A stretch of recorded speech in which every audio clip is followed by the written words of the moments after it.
روایت میں آتا ہے کہ کشمیر میں سید علی ہمدانی کی آمد سے پہلے ایک عورت تھی جس پر شدید جناتی یا شیطانی اثر تھا۔ اس کی حالت یہ تھی کہ وہ ننگی پھرا کرتی تھی، لوگوں میں خوف پھیلاتی تھی، کسی کی بات نہ سنتی، کوئی اسے روک نہ پاتا تھا۔ یہ عورت کسی سے پردہ نہ کرتی تھی۔ پھر ایک دن اچانک اس نے امیر کبیر سید علی ہمدانی کو کشمیر میں وارد ہوتے دیکھا اور دیوانہ وار چیختی چلاتی بھاگنے لگی اور بھاگتے بھاگتے ایک تندور میں چھلانگ لگا دی۔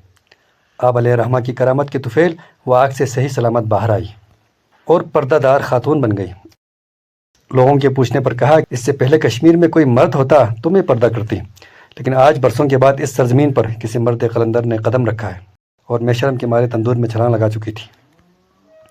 امیر کبیر علیہ رحمہ کی کوششوں سے خطہ کشمیر میں اسلام کا نور پھیلا۔ لوگ جوق در جوق آپ کے ہاتھوں بیعت کرنے لگے اور دیکھتے ہی دیکھتے پورا کشمیر اسلام کے نور سے جگمگا اٹھا۔